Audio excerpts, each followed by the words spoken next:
ईक्षा Hindi classes में स्वागत है। आज इस वीडियो में हम उपवाक्यों के बारे में जानेंगे। उपवाक्य उपवाक्य के नाम से ही स्पष्ट होता है, हमें समझ में आता है कि वाक्य से छोटा वाक्य, प्रधान वाक्य से छोटा वाक्य उपवाक्य कहलाता है। जैसे मजिस्ट्रेट, उप मजिस्ट्रेट यानी मजिस्ट्रेट से नीचे काम करने वाले को हम उप मजिस्ट्रेट कहेंगे। प्रधानमंत्री, उप प्रधानमंत्री, राष्ट्रपति, उपराष्ट्रपति। तो वाइस जैसे होते हैं, vice president, vice prime minister, vice principal. इसी तरह से वाक्यों के भी उपवाक्य होते हैं जो प्रधान वाक्य नहीं होते, जो उसका हिस्सा होते हैं। तो हम क्या कहेंगे कि वाक्य से छोटी इकाई उपवाक्य होती है। छोटा यूनिट, वो भी वाक्य होता है लेकिन वो छोटा यूनिट होता है वाक्य का। अब वाक्य एक उपवाक्य का भी हो सकता है और एक से अधिक उपवाक्यों का भी हो सकता है। और एक उपवाक्य जब वो स्वतंत्र, जैसे मैंने कहा कि वाक्य एक उपवाक्य का भी हो सकता है और एक से अधिक उपवाक्यों का भी हो सकता है। जैसे एक स्वतंत्र वाक्य जो उपवाक्य कहलाता है वो सरल वाक्य ही है। जैसे हम कहें मोहन बीमार है, तो मोहन बीमार है एक स्वतंत्र वाक्य भी है और एक उपवाक्य की तरह भी यूज हो सकता है। कैसे, वो मैं आगे बताती हूं आपके।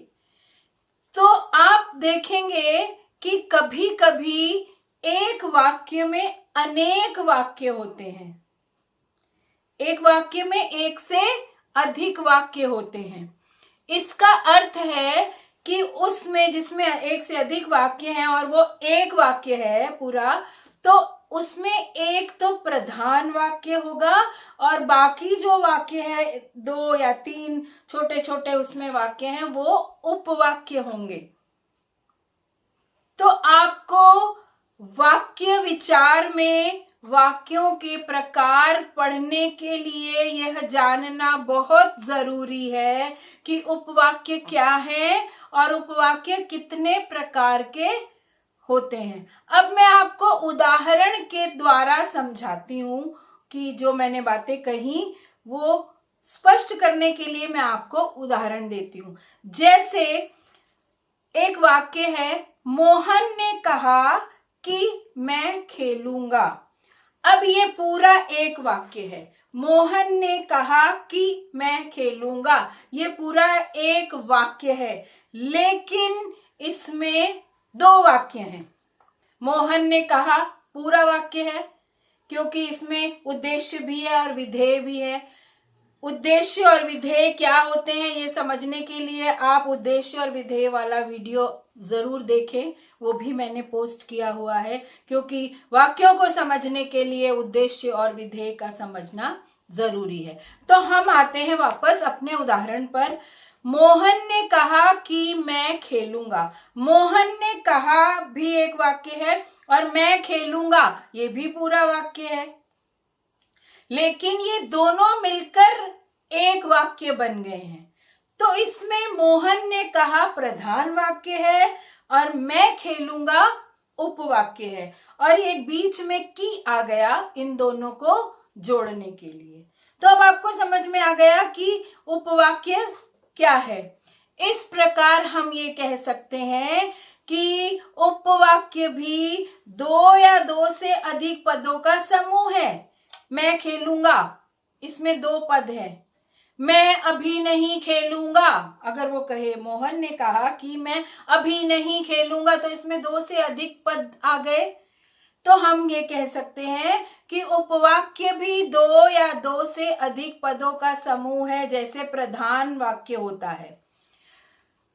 और ये उपवाक्य किसी वाक्य का अंश बनकर आता है। जैसे मोहन ने कहा कि मैं खेलूंगा, इसमें इस वाक्य का अंश बनकर आया है, हिस्सा बनकर आया है मैं खेलूंगा। तो हम क्या कहेंगे, इसे परिभाषा के रूप में हम कह सकते हैं कि ऐसा पद समूह जिसका अपना अर्थ हो। पद समूह, मैं खेलूंगा पद समूह है।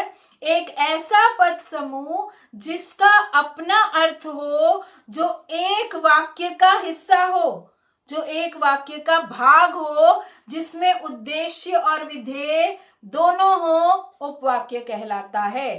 तो देखिए, मैं खेलूंगा में उद्देश्य भी है, विधेय भी है। मैं उद्देश्य, खेलूंगा विधेय। तो आप उद्देश्य और विधेय वाला वीडियो अवश्य देखिए वाक्यों को अच्छी तरह समझने के लिए। तो कई बार हम और मैं एक उदाहरण आपको दे रही हूं। कई बार सरल वाक्य क्या है, ये और भी अलग वीडियो है इसके, वाक्यों के भेद के। तो सरल वाक्य को दूसरे वाक्यों से जोड़कर एक ही वाक्य अगर हम बना दें तो यह सरल वाक्य उपवाक्य बन जाता है। यह सरल वाक्य भी उपवाक्य बन जाता है। जैसे मेरा भाई मोहन बीमार है, ये एक वाक्य है, ये सरल वाक्य है। इसलिए वह आज स्कूल नहीं जाएगा, तो वह स्कूल नहीं जाएगा दूसरा उपवाक्य है। तो ये दोनों वो जो सरल वाक्य था, मेरा भाई मोहन बीमार है, केवल इतना सरल वाक्य है, और इसको इसलिए से जोड़ दिया, वह आज स्कूल नहीं जाए, इसलिए वह आज स्कूल नहीं जाएगा। तो ये दोनों जुड़कर ये बन गए हैं एक वाक्य। ये कौन सा भेद है मैं अगले वीडियो में आपको बताऊंगी। लेकिन ये मेरा भाई मोहन भी उपवाक्य है, और मेरा भाई मोहन बीमार है भी उपवाक्य है, और वह स्कूल आज नहीं जाएगा यह भी उपवाक्य है। तो इसमें दो उपवाक्य हैं, एक प्रधान उपवाक्य और दूसरा आश्रित उपवाक्य। कई बार प्रधान उपवाक्य को हम केवल प्रधान वाक्य कह देते हैं, लेकिन वो भी उपवाक्य है, क्योंकि वो वाक्य का हिस्सा है। वो भी वाक्य का हिस्सा है और ये भी वाक्य का हिस्सा है। कौन सा, मेरा भाई मोहन बीमार है, ये भी वाक्य का हिस्सा है, और वह आज स्कूल नहीं जाएगा, ये भी वाक्य का हिस्सा है। इसलिए दोनों उपवाक्य हैं, एक प्रधान उपवाक्य है और एक आश्रित उपवाक्य। वो जब हम वाक्यों के भेद पढ़ेंगे तब समझ में आएगा आपको। तो मैं आपको और उदाहरण बता रही हूं, ये देखिए। वह एक अगला उदाहरण देखिए। वह घर आया और उसने भोजन किया। तो यहां देखिए, वह घर आया एक वाक्य हो गया पूरा। वह घर आया पूरा वाक्य है, इसमें उद्देश्य भी है और विधेय भी है। और उसने भोजन किया, तो यहां पर उसने भोजन किया भी पूरा वाक्य है। लेकिन ये पूरा का पूरा जो वाक्य है, इसमें दो उपवाक्य हैं। कौन से, वह घर आया और उसने भोजन किया। उसने भोजन किया, वह घर आया, ये दोनों उपवाक्य हैं। मोहन ने कहा कि मुझे जल्दी भोजन करना है। मोहन ने कहा, ये पूरा वाक्य है, लेकिन ये वाक्य का हिस्सा है, तो ये भी उपवाक्य है। मुझे जल्दी भोजन करना है, ये भी पूरा वाक्य है, लेकिन ये दोनों वाक्य का हिस्सा है, इसलिए ये दोनों उपवाक्य हैं। अब इनमें से कौन सा प्रधान उपवाक्य है और कौन सा आश्रित उपवाक्य है, ये आपको अगले वीडियो में बताया जाएगा। जल्दी चलिए, वरना आपको देर हो जाएगी। जल्दी चलिए पूरा वाक्य है, पूरा समझ में आ रहा है, उद्देश्य भी है और विधेय भी है। आपको देर हो जाएगी, ये भी पूरा वाक्य है, लेकिन ये वाक्य का अलग अलग दो छोटे वाक्य एक वाक्य का हिस्सा है, तो दोनों उपवाक्य हैं।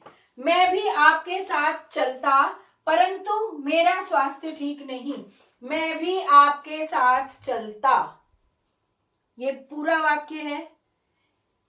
मेरा स्वास्थ्य ठीक नहीं, ये भी पूरा वाक्य है। तो ये भी उपवाक्य है, मैं भी आपके साथ चलता और मेरा स्वास्थ्य ठीक नहीं, ये भी उपवाक्य है। अध्यापक ने बताया कि कल स्कूल में छुट्टी होगी। अध्यापक ने बताया, ये पूरा वाक्य है। कल स्कूल में छुट्टी होगी, ये भी पूरा वाक्य है। लेकिन जब वाक्य अलग अलग होकर एक बड़े वाक्य का हिस्सा बनते हैं तो वो जो हिस्सा बनते हैं वो उपवाक्य कहलाते हैं। तो आपने देख लिया कि ऐसा पद समूह जिसका अपना अर्थ हो और जो एक वाक्य का हिस्सा बन जाए और जिसमें उद्देश्य और विधेय दोनों हो, उपवाक्य कहलाते हैं। अब आपको स्पष्ट हुआ होगा कि उपवाक्य क्या है। अब मैं आपको बताऊंगी कि उपवाक्य कितने प्रकार के होते हैं। उपवाक्य 3 प्रकार के होते हैं। संज्ञा उपवाक्य, विशेषण उपवाक्य और क्रिया विशेषण उपवाक्य। ये 3 प्रकार के उपवाक्य होते हैं। तो सबसे पहले हम देखते हैं संज्ञा उपवाक्य क्या होते हैं। जो उपवाक्य, जो भी आश्रित उपवाक्य हैं वाक्य में, जो संज्ञा का काम करते हैं। याद रखिए, ये जो संज्ञा उपवाक्य, विशेषण उपवाक्य, क्रिया विशेषण उपवाक्य, ये सारे आश्रित उपवाक्य होंगे, यानी दूसरे वाक्य पर डिपेंड करेंगे। ये हम जब वाक्यों के भेद पढ़ेंगे रचना के अनुसार, तब आपको समझने के लिए यह जानकारी होना जरूरी है। तो ये आश्रित उपवाक्य जो वाक्य में संज्ञा का काम करते हैं, और इनकी पहचान ये है कि इन उपवाक्यों से पहले की का प्रयोग होता है।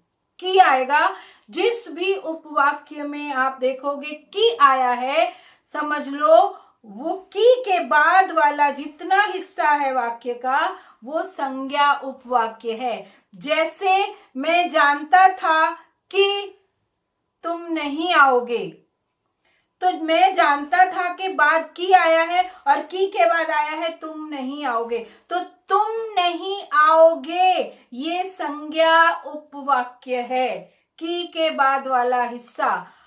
और ये भी याद रखिए कि ये की जो है ये वाक्य में हो भी सकता है, नहीं भी हो सकता है, वो हमें समझना पड़ेगा। अंडरस्टूड होता है कि जैसे यही वाक्य हम कहें, मैं जानता था तुम नहीं आओगे, तो यहाँ की नहीं है, लेकिन हम समझ रहे हैं कि यहाँ पर की आवश्यकता है। मैं जानता था कि तुम नहीं आओगे, मैं जानता था तुम नहीं आओगे। तो की हो या ना हो, ये संज्ञा उपवाक्य ही होगा। तो ये इसके उदाहरण मैं आपको और बताती हूं। देखिए, संज्ञा उपवाक्य का उदाहरण, गांधी जी ने कहा कि सत्य बोलो। कि के बाद वाला वाक्य सत्य बोलो, ये पूरा वाक्य है सत्य बोलो। तो यहां हम कह सकते हैं गांधी जी ने कहा सत्य बोलो, तो यहाँ भी की अंडरस्टूड हो सकता है, साइलेंट हो सकता है, लेकिन यहाँ लिखा, तो ये हमें अभ्यास से आ जाना चाहिए कि कौन सा वाक्य है जिसके अंदर की छिपा हुआ है।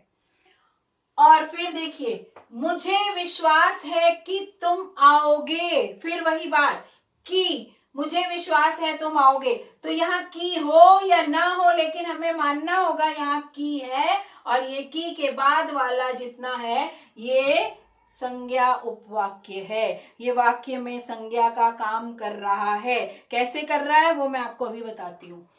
राम ने कहा कि मैं पढ़ूंगा, तो क्या कहा, मैं पढ़ूंगा। मैं पढ़ूंगा पूरा वाक्य है, ये उपवाक्य है, लेकिन ये की के बाद आया है, इसलिए ये संज्ञा उपवाक्य है। ये इसकी पहचान है। दूसरी पहचान भी मैं आपको बताऊंगी। अध्यापक ने कहा कि कल स्कूल बंद है। अध्यापक ने कहा, यहाँ की आ भी सकता है, नहीं भी आ सकता है, लेकिन हमें पता होना चाहिए कि की छिपा हुआ है। स्कूल बंद है, ये संज्ञा उपवाक्य है। अब देखिए, जब हम प्रश्न कर सकते हैं क्या से, जैसे गांधी जी ने कहा, क्या कहा, क्या का उत्तर जो वाक्य दे रहा है वह संज्ञा उपवाक्य है। गांधी जी ने क्या कहा, सत्य बोलो, तो सत्य बोलो संज्ञा उपवाक्य है। फिर मुझे विश्वास है कि तुम आओगे, क्या विश्वास है कि तुम आओगे, तो क्या का उत्तर जो वाक्य दे रहा है और की के बाद है वो संज्ञा उपवाक्य है। कितना आसान है पहचानना, क्योंकि एग्जाम में आता है उपवाक्यों को पहचानिए, कौन सा उपवाक्य है ये। उसके बाद देखिए, राम ने कहा कि मैं पढ़ूंगा, क्या कहा राम ने, कि मैं पढ़ूंगा, तो ये वाक्य पूरे हैं, उद्देश्य विधेय सब में है, पूरा समझ में आ रहा है वाक्य, लेकिन ये वाक्य का हिस्सा है इसलिए ये उपवाक्य है। अध्यापक ने कहा कि कल स्कूल बंद है, क्या कहा, क्या का उत्तर मिल गया, कल स्कूल बंद है। तो ये संज्ञा उपवाक्य की पहचान है कि ये उपवाक्य क्या का उत्तर देते हैं और की के बाद आते हैं। की लगा हो या ना लगा हो, हमें समझना पड़ेगा कि इसके पीछे की छिपा हुआ है जो वाक्य में प्रयोग नहीं किया गया है। तो ये मैंने अच्छी तरह आपको समझा दिया उपवाक्य उपवाक्य क्या है। अब है दूसरा विशेषण उपवाक्य।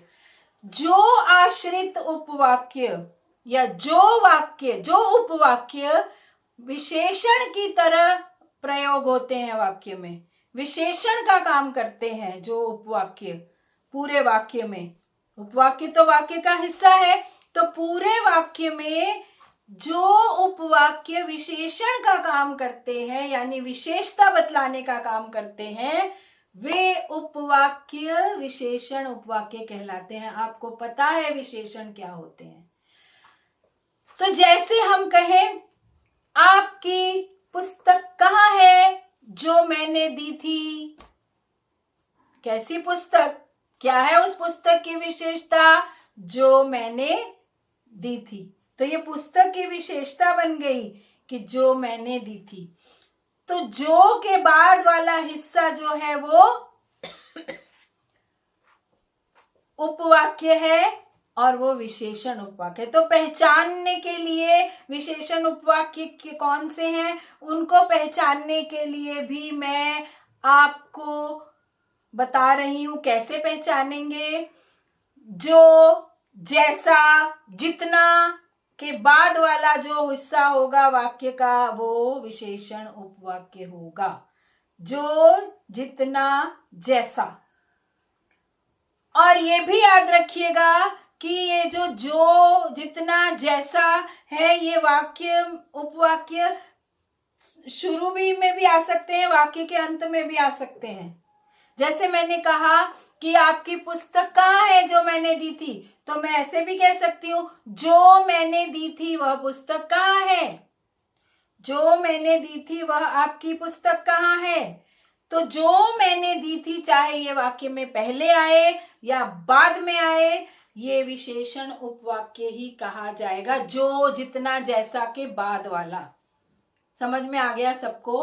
अब आप इसके उदाहरण और देखिए क्या है। वह आदमी जो कल आया था वह आज भी आया है, तो ये कौन सा है, जो कल आया था वो आज भी आया है। तो जो, उस आदमी की क्या विशेषता है, जो कल आया था, जो कल आया था, इतना, केवल इतना हिस्सा, जो कल आया था वह आज भी आया है वो आदमी। तो जो कल आया था ये विशेषण उपवाक्य। कौन सा आदमी, जो कल आया था। तो जो कल आया था ये विशेषण उपवाक्य है। उस आदमी की विशेषता है कि वो कल आया था, वो यही उसकी पहचान है। तो हम ऐसे भी शुरू कर सकते हैं, जो कल आया था वो आदमी आज भी आया है। तो देखिए अगला उदाहरण, जितना लिया है उतना लौटा दो। जो भी चीज लौटानी है उसकी विशेषता है कि जितनी ली है, जितना लिया है उतना लौटा दो। तो इसको उल्टा भी लिख सकते हैं, उतना लौटा दो जितना लिया है। तो ये विशेषता है, विशेषण उपवाक्य है, जितना लिया है। जितना के बाद का जो वाक्य है वो विशेषण उपवाक्य है। उसके बाद अगला उदाहरण देखिए, जो पैसे मुझे मिले थे वे खर्च हो गए। पैसों की क्या विशेषता है? जो मुझे मिले थे, जो मुझे मिले थे वे पैसों की विशेषता है। तो जो पैसे मुझे मिले थे वे खर्च हो गए, इसको बाद में भी कैसे लिख सकते हैं? वे खर्च हो गए जो पैसे मुझको मिले थे। तो ये भी जो पैसे मुझे मिले थे, ये पैसों की विशेषता है, ये विशेषण उपवाक्य है। फिर अगला उदाहरण देखिए, जैसा कपड़ा मैंने पहना है वैसा तुम्हारे पास है। तो जैसा कपड़ा, कपड़े की विशेषता क्या है? जैसा कपड़ा मैंने पहना है, ये कपड़े की विशेषता है कि मैंने जैसा कपड़ा पहना है वैसा तुम्हारे पास है। तो जैसा कपड़ा मैंने पहना है ये विशेषण उपवाक्य है। तो जो, जैसा, जितना के बाद वाला उपवाक्य होगा वो विशेषण उपवाक्य होगा। ये आपको स्पष्ट हो गया होगा। और इसके भी आप अगर क्वेश्चन बना के देख सकते हो, जैसा, कैसा, कितना, कौन। तो इस तरह इसके जो उत्तर मिलेंगे वो विशेषण उपवाक्य होंगे। फिर है क्रिया विशेषण उपवाक्य। जो उपवाक्य, जो आश्रित उपवाक्य या जो उपवाक्य वाक्यों में क्रिया विशेषण की तरह प्रयुक्त होते हैं, यानी क्रिया की विशेषता बताने वाले। जैसे, जब बारिश हो रही थी तब मैं घर में थी। जब बारिश हो रही थी तब मैं घर में थी। घर में कब थी? जब बारिश हो रही थी। तो कालवाचक क्रिया विशेषण है जब, समय बता रहा है। जब बारिश हो रही थी, तो जब के बाद वाला जो वाक्य है वो क्रिया विशेषण उपवाक्य है। और इसमें इसकी पहचान ये है कि इन उपवाक्यों से पहले किन शब्दों का प्रयोग होगा? जब, जहां, जिधर, ज्यों, यद्यपि इत्यादि। जब, जहां, जिधर, ज्यों, यद्यपि, इसके बाद वाला जो भी उपवाक्य होगा वो क्रिया विशेषण उपवाक्य होगा। तो क्रिया विशेषण उपवाक्य के उदाहरण देख लीजिए। जब पानी बरसता है तब मेंढक बोलते हैं। मेंढक बोलते हैं क्रिया है। क्रिया की विशेषता कब बोलते हैं? जब पानी बरसता है। तो ये कालवाचक क्रिया विशेषण हो गया। तो ये क्रिया विशेषण उपवाक्य है। जहां तुम रहते हो वहीं मैं रहता हूं। कहां रहता हूं मैं? जहां तुम रहते हो। तो रहने की विशेषता, रहना क्रिया है, जहां तुम रहते हो स्थानवाचक क्रिया विशेषण है ये, जहां। तो क्रिया की विशेषता बताने वाले क्रिया विशेषण होते हैं, और जहां स्थानवाचक क्रिया विशेषण है। तो जहां के बाद वाला जो वाक्य है वो क्रिया विशेषण उपवाक्य है। जहां तुम रहते हो, तुम रहते हो, ये क्रिया विशेषण उपवाक्य है। फिर देखिए, जैसा आपने बताया वैसा मैंने किया। कैसा किया? करने की विशेषता। कैसा किया? जैसा आपने बताया। तो जैसा के बाद वाला वाक्य जो है आपने बताया, ये क्रिया विशेषण उपवाक्य है। ये रीतिवाचक क्रिया विशेषण है, जैसा।